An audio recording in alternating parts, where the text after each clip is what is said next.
Buenas amigos, ¿cómo estamos? Pues seguramente alguna vez te ha pasado o te ha sucedido que te ha aparecido esta carpeta de Windows.all en el sistema, en tu sistema operativo, donde tengas instalado raíz en C, ¿vale?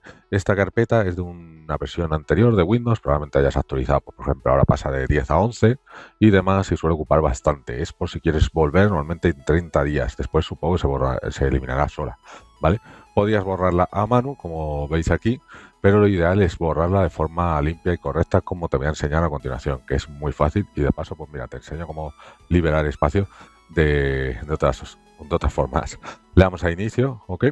Y tenemos que escribir aquí arriba liberador de espacio. Bueno, empezamos a escribirlo. Aquí lo veis, liberador de espacio.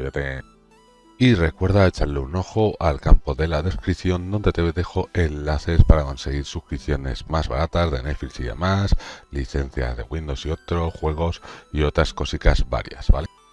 Aquí lo veis, liberador de espacio, en disco duro ya te empieza a aparecer.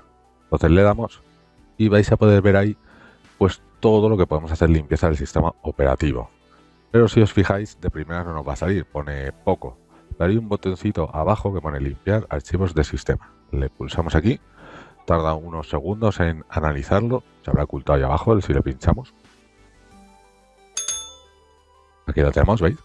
Está analizando y esperamos un momento y ya nos vuelve a aparecer. Y como os fijáis ahora pone instalaciones anteriores de Windows. Aquí ya le podemos pinchar y como veis te lo dice aquí que es una versión anterior de Windows y demás. Son 13 GB con 8. Lo marcamos, puedes marcar alguna otra cosa si quieres, por ejemplo la papelera, y le damos a aceptar. Y con esto se va a eliminar el archivo. Te va a salir un mensaje diciéndote que no vas a poder volver a esa versión anterior de Windows si acaso te hiciera falta. Eso ya cada uno bajo su responsabilidad. ¿Veis? Este es el mensaje. Que si la limpias no puedes volver para atrás. Entonces le dices que sí. Aquí le pulsamos que sí. Y después de un ratín verás que ya ha desaparecido y ya lo tendremos. Ya, con esto ya estaría, ya tienes esos 15 gigas aprox disponibles. Suscríbete si te ha gustado este vídeo y comenta. Nos vemos amigos, hasta luego.